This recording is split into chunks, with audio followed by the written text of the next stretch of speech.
সময় এগিয়ে চলে তার নিজস্ব গতিতে। ইতিমধ্যে ২ সপ্তাহ অতিক্রান্ত হয়ে গেছে। এর মধ্যে ক্ষমতার বলয়ে থাকা ঊর্ধ্বতন কাস্টমস কমিশনের রফিকুল বাড়ির নামটা চিরতরে মুছে গেছে পৃথিবীর মানচিত্র থেকে। নিঃশব্দে পরিকল্পিতভাবে নিজের হিসাবের খাতা থেকে আরেকটি পৃষ্ঠা ছিঁড়ে ফেলেছে জাওয়াদ। এখন তার প্রতিদ্বন্দ্বীদের তালিকায় জীবিত রয়েছে একমাত্র জসিম মোর্শেদ। হারামিটা এই মুহূর্তে দেশের বাইরে অবস্থান করছে বলেই হয়তো এখনো বেঁচে আছে, না হলে সেও তার অন্য পার্টনারদের মতোই অদৃশ্য অন্ধকারে হারিয়ে যেত। তবে সময় সুযোগ করে শীঘ্রই এই অসমাপ্ত অধ্যায়টার সমাপ্তি টানবে জাওয়াদের। অসম্পূর্ণ কাজ ওর বরাবরই অপছন্দ।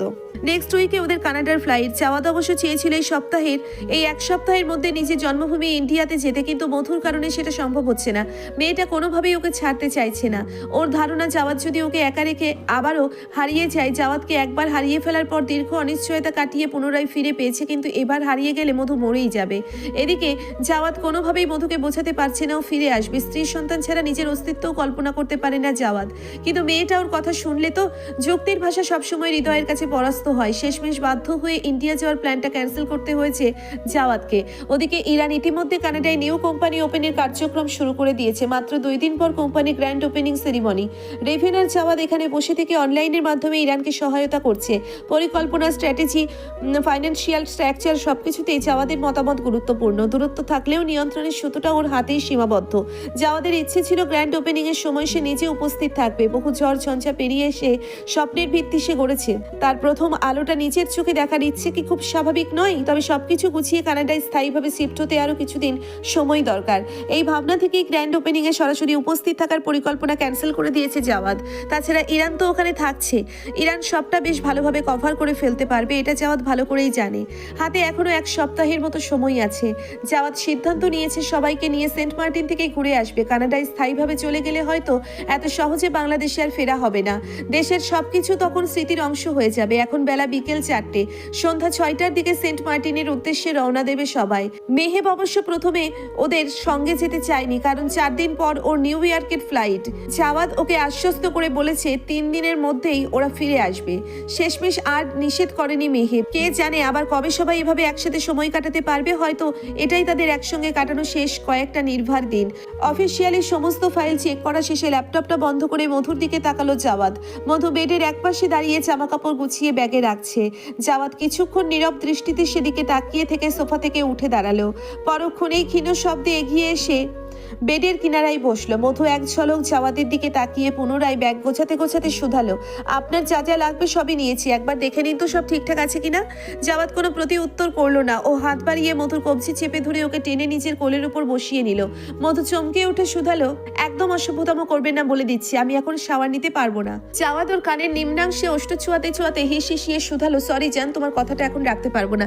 কি করবো বলো, তোমার সামনে এলে আমায় কেবল অসভ্যতামি করতে ইচ্ছে করে। আপনি কিন্তু বাকি কথাটা সম্পূর্ণ করার হলো না মধুর। জাওয়াদ ইতিমধ্যেও ঠোঁটে ঠোঁট ডুবিয়ে দিয়েছে।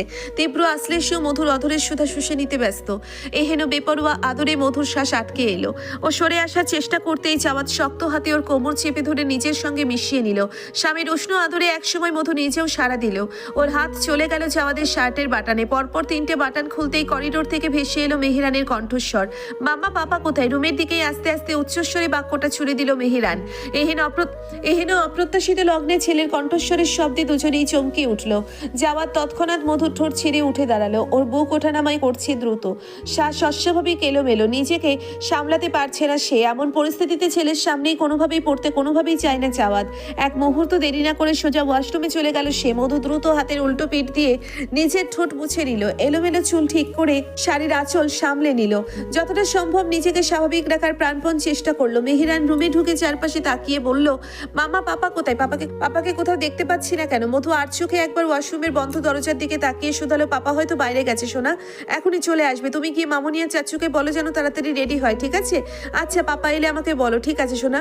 ছেলেটা ছোট ছোট পায়ে দৌড়ে রুম থেকে বেরিয়ে গেল। ওর পায়ের শব্দ মিলিয়ে যেতেই মধু বেডের উপর বসে পড়লো। বুকের ভেতর এখনো অস্বাভাবিক হারে ধকধক করছে।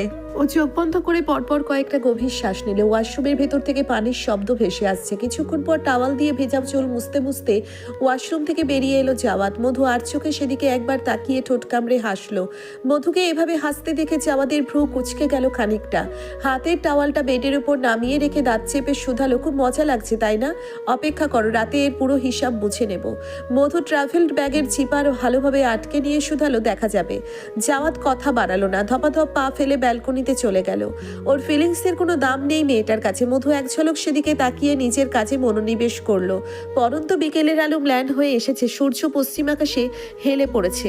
আকাশ জুড়ে ছড়িয়ে আছে কমলা বেগুনি ছায়ার অপার্থিব মোহ। ছাদের এক কোণে নীরব দাঁড়িয়ে আছে মায়া, দৃষ্টি স্থির দূর আকাশে ভেসে যাওয়া শুভ্র মেঘখণ্ডের দিকে। কোমর ছড়ানো চুলগুলো বাতাসের ঝাপটায় এলোমেলো ভাবে উঠছে, গায়ে জড়ানো ওড়নার ডিম্বাংশ দুলছে মৃদু ছন্দে। মেহেব ওর থেকে খানিকটা দূরে দাঁড়িয়ে আছে। প্রায় আধা ঘন্টা যাবৎ দুজনে একইভাবে দাঁড়িয়ে আছে, অথচ একটা শব্দও বিনিময় হয়নি। শুধু বাতাসের শোষ শব্দের সঙ্গে আজানের সুমধুর ধ্বনি ভেসে আসছে। মায়া নিজেই মেহেবকে এখানে রেখেছে। ছেলেটা যা চায় তা সম্ভব নয়। এই সরল নির্মম সত্যটা আজ বলার উদ্দেশ্যে মূলত মেহেবকে এখানে আসতে বলছে। ছেলেটা প্রাণপণ চেষ্টা করে যাচ্ছে মায়ার মনে একটু জায়গা করে নেওয়ার জন্য। যত্ন, উপস্থিতি, অবিচল আগ্রহ কোনোটারই অভাব নেই। মায়ের জন্য তার অনুভূতি সম্পূর্ণ নিখাত, কিন্তু ভালোবাসা তো যুক্তির কাছে মাথা নত করে না। কারো যোগ্যতা কিংবা আন্তরিকতা দিয়ে হৃদয় জোর করে দখল করা যায় না। অনুভূতি আসে অজান্তে, অপ্রত্যাশিত ভাবে, সেখানে কারো হস্তক্ষেপ চলে না। মায়া চায় না মেহেব অকারণে ওর পেছনে সময় নষ্ট করুক। ভ্রান্ত আশার ভেলায় ভাসিয়ে রাখা অনেক বড় অন্যায়। কাউকে আশার আলো দেখিয়ে শেষে হতাশার অন্ধকারে ঠেলে দেওয়া তার পক্ষে সম্ভব নয়। সেদিন পার্কে হাঁটু গেড়ে বসে মেহেব যখন বিয়ের প্রস্তাব দিয়েছিল, প্রতি উত্তরে মায়া সেদিন কিছুই বলতে পারেনি। নীরবে সেদিন পার্ক ছেড়ে চলে এসেছিল। এর কারণ সে নিজেই তখন নিজের ভেতরের অনুভূতি স্পষ্ট বুঝে উঠতে পারেনি। এতদিনও সময় নিয়ে যাচাই করেছে মেহেবের প্রতি নিজের অনুভূতির স্তরের পরিমাণ। মেহেবের প্রতি কোনো রকম ফিলিংস নেই। এই নির্মম সত্যটা নিয়ে ওর অন্তঃস্থলের গহীনে এখন আর কোনো দ্বিধাদ্বন্দ্ব নেই।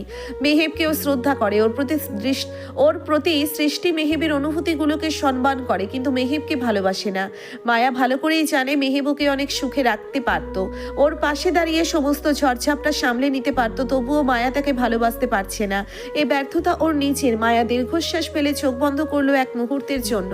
নিজের ভেতরে কথাগুলো গুছিয়ে নিয়ে চোখ মেলে তাকালো। কয়েক মুহূর্ত স্থির দৃষ্টিতে মেহেবের দিকে তাকিয়ে থেকে তৎক্ষণাৎ শুধালো, সরি, কারণ জানতে পারি?